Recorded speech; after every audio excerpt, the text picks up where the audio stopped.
simply a story about a game and how to win that game.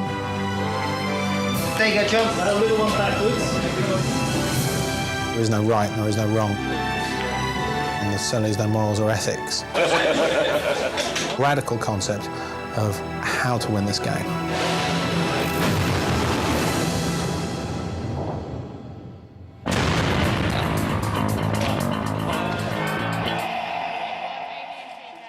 Well, my name's Jason Statham. I play Jake Green.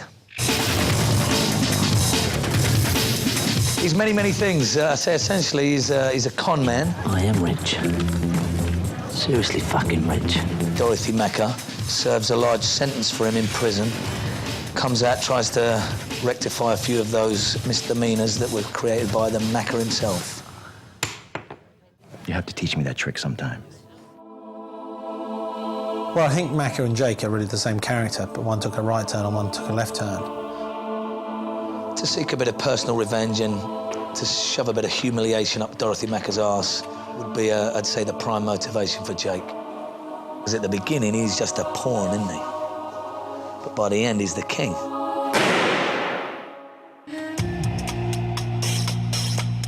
Oh, my God. Jake sort of represents, all of us. I think we're all sort of chosen to a degree because, we're all players within our own little games. The perceived enemy is not the real enemy.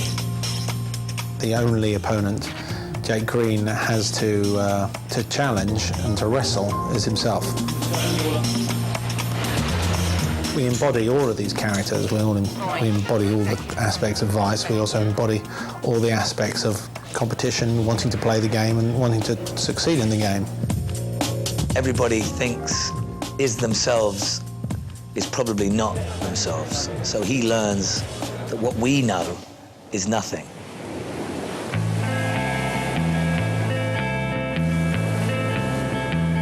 Big fan of Ray's and have been for a long time. I was desperate to use him in something that he could show off again.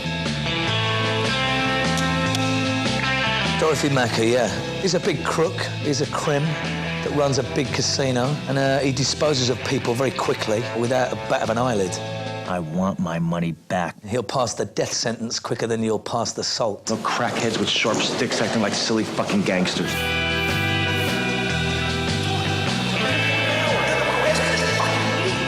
He's driven by greed and lots of money. What? He missed. That is the character of Dorothy Macker. Zach is a loan shark, and he's partners with Ave. We meet Jake along his journey, and we try to guide him in a different direction. Excuse me. Hey, buddy, we're coming through here. Relax. You're in trouble, Mr. Green. We can help you. Zach is a little bit of a mystery as to where he's from and what he does. And it's only revealed towards the end of the movie that we kind of know where and how he came to be who he is. Zach and Avi, played by Andre 3000, Andre Benjamin. They're the pivotal two characters of this movie, I'd say. They're a bit of a mystery, but all will be revealed. Mr. Green. Mr. Green, Avi. Sit down. My name is Andre Benjamin, and I play the character of Avi. I'm a loan shark. We use Jake's money. We save his life. He doesn't understand the game until the very end. We've already saved your life once. The next time will not be for free. Avi, Mr. Avi, smooth as you like.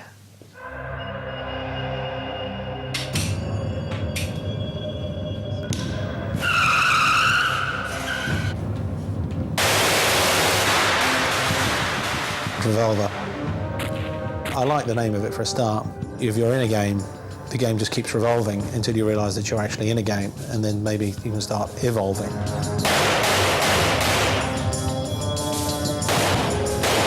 It sort of represents, as I say, a different aspect of our character. The aspect that we might have taken a left turn somewhere and later on decide that the right turn might have been the better idea. So it sort of represents the U-turn within us. I wish to deliver what is seen as an action movie, I suppose. I'd like to see it as a sort of intellectual action movie. It's based upon the formula of a game, and how big is the game, and where does the game start and where does the game stop, who's playing who, and who's conning who. Games. A world of games. There is always an opponent, and there is always a victim. Sorry, sir. This table is closed. All the tables are closed. A germ got stuck in my mind about this particular concept, that it was the con of all cons, the trick of all tricks.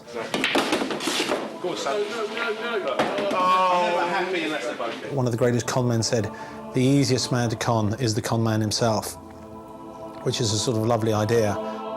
Rule one of any game or con. You can only get smarter by playing a smarter opponent. At the beginning of the film, there's 4 rules, and the film's cut into 4 sections. You will always find a good opponent in the very last place you would ever look. Left a whole snail trail of clues and whatnots and symbologies and numerologies for those that care to indulge themselves.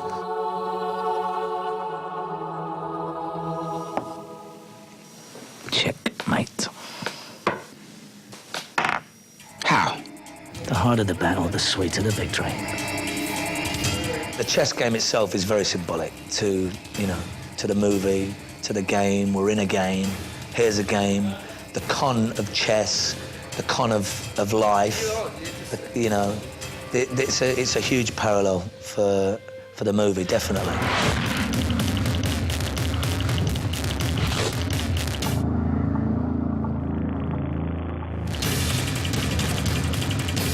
Why gone in? Rules in chess are simply the rules that are consistent within the con. All cons.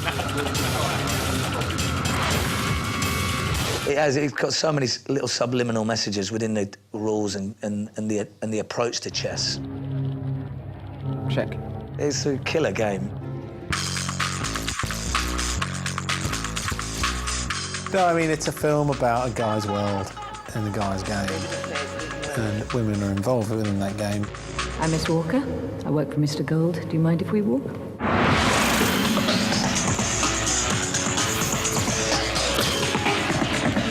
We've heard you might be having some problems.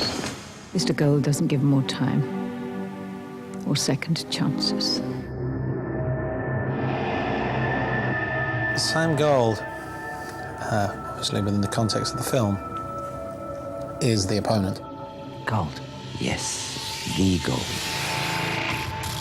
Sam Gold.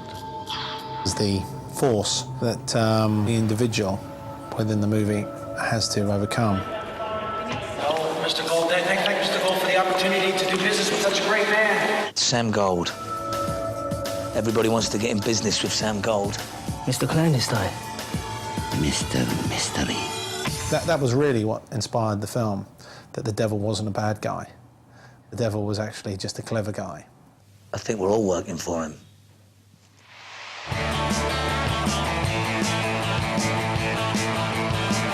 The script's changed. It's been spun on its head so many times. And even to the point of shooting, you know, we'd be there on set and he'd go, look, we've got some new sides, boom, and he'd write them in. And it's like a constant work in progress with him, you know? That's the way Guy likes to work, and that's what makes him so unique with it as well. Guy shoots very quickly. The setups are done very quickly by Maury Jones. You know, he sticks a plug into a Keener flow and he goes, poof, and all of a sudden you've got this amazingly lit, set. It's amazing how little and how much time he takes to put something into a certain state.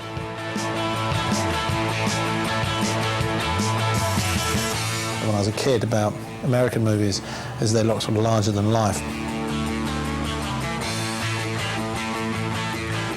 I just wanted to look good, and that was about the only request I asked of my DP. But we've done 3 films together, so... Pete, I'll do one more. No camera shaking or anything. Okay. Let's try and get that moment really still. Okay. So just one more. No, you can go again. Then we do a walk and talk. Yes. Right down the entire thing. Yes. Square on. Yes. The angle. Yes. Okay.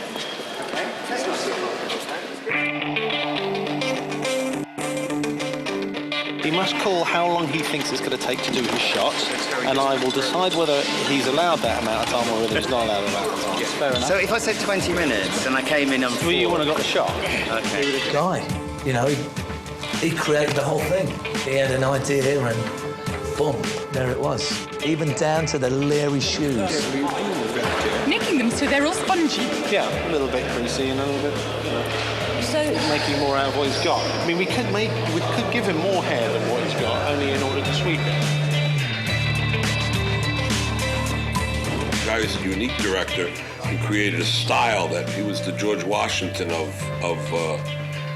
that style, which is fast forward, then reverse, fast forward, then reverse, 15 seconds earlier, 10 minutes later. You'll see that guy kind of created that style.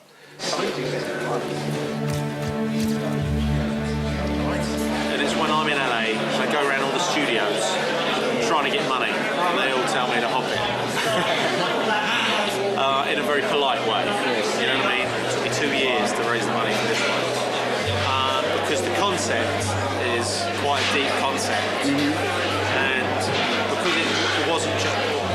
Trying to raise money for concepts that people can't really understand is hard.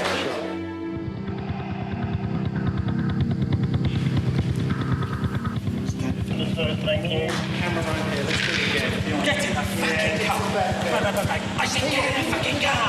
I'm not sure if I fall into the camp of being dictatorial or democratic as a filmmaker. When you open the lift door, go a bit easy. Don't let it just slide to the side. Pull it to the side and hold it still. I'd like to think that sometimes I can be both. Now give me a long enough pause that I could steal it if I wanted to, okay? Before you start getting emotional. Now watch out, cocksucker. Yeah. You know what I mean? Action. Look. 2, 1, action. Look. Action. It's a little more. 3, 2, 1, 3, 2, 1, action. I'm a railroad man. I sure have paid my dues. Don't have much money, but I don't have much to lose. Okay, play that back, Gary. Off the moon. 10 balls back.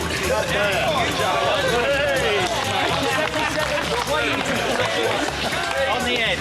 How was that for you? What do you mean you weren't rolling?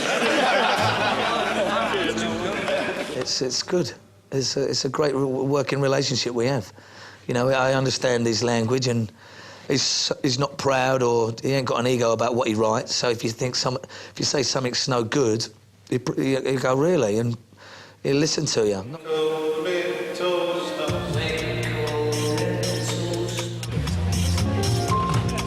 Simon holds it, gives it a wrinkle. When you need to do something that's important, he'll make it, you know, what it needs to be. And then you look back, and then he'll come round, and then once he settles, I go. Yeah. He just makes it fun, you know what I mean? He doesn't take you seriously, but really he does.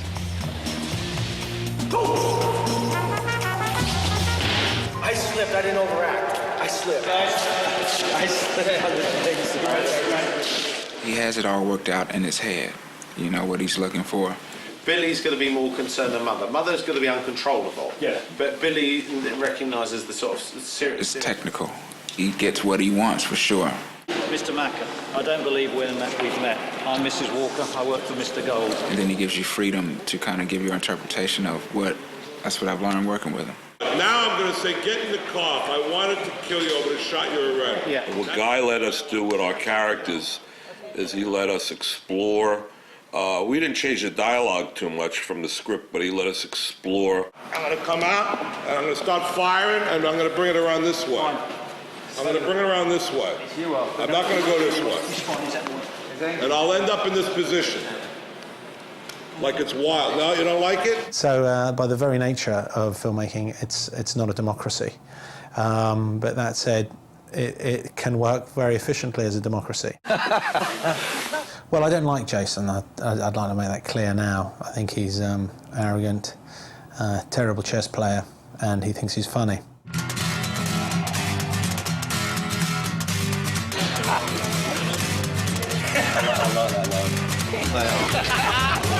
But apart from the fact that I don't like him, don't trust him, and I have absolutely no respect for him as a chess player, he and I work quite well together. He's low maintenance and very cheap. This is the main reason that I use him. I think our whole relationship sort of exists on competition, you know? It's whether we're playing chess together, it's whether we're trying to beat each other up. It's always trying to get one over on the other. Oh, you can't like it. I'm a railroad man. It's not in like a serious way. It's always done in a piss-takey way, you know? It never really means much if you win or you lose, but there's always a driving force between it. There's a very competitive nature within ourselves.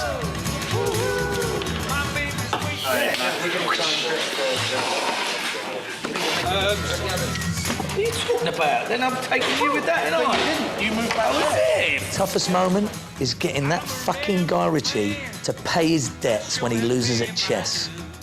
He just won't pay up. He just won't accept the loss. That, I have to live with that.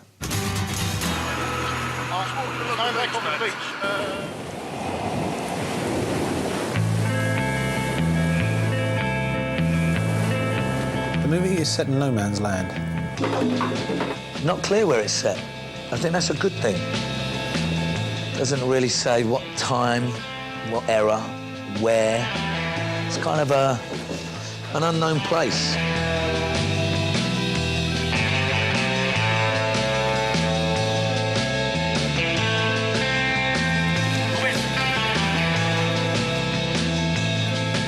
We shot in the Isle of Man and in London. We did film in Christopher Wren's Naval College in Greenwich, which is an extremely impressive building. If you've not been down there, I recommend a visit when you've got a spare afternoon or two.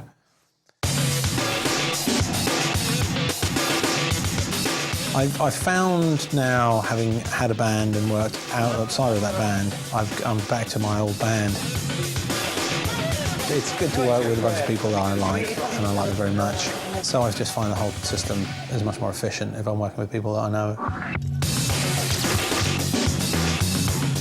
I also know how much the team has to do with the creative process, because filmmaking ultimately is about teamwork. What we're going to do is going to do it slightly loose head so the frame's got a bit of movement. Okay. Which can I move out? Anywhere you want to, Ray, I'm following you. The illusion of it is it looks like it's about a captain. Do I give you a rough time, though? No. You sure? Yeah. You get impatient. Yeah, I get impatient. But you'd also, even if you do shout at me. Shush, please. I mean, he's stuck with a lot of the same old team from years back. You know, he's got the same sound crew. But the bones are pretty. We've got Pete Wignall, camera operator extraordinaire. This way of camera, let's stay on him for some nice footage as they walk all the way down there. Yes, Give us a cutting point. Tim, I'm guessing 1-3.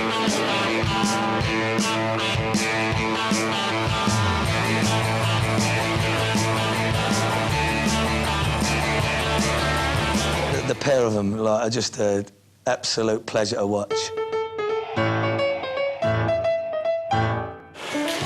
You know, I fucking big pussy took ballet. I studied at Juilliard. I believe you.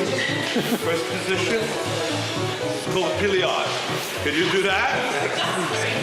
Could you do that? That's Charlie Chaplin. We started this game on set Olympics. So every day, after the first day we did it, I would come to work, you know, looking for the new challenge, you know. 1, 6, 7, 6, 8. Yeah.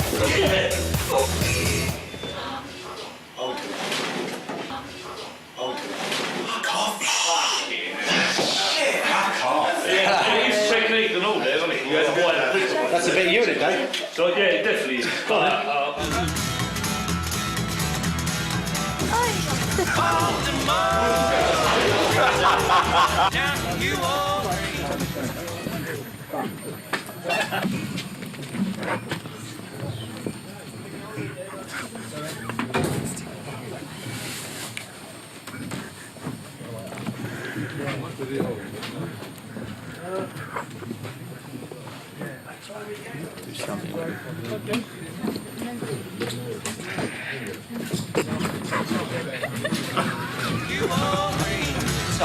Oh, you bastard. No, that's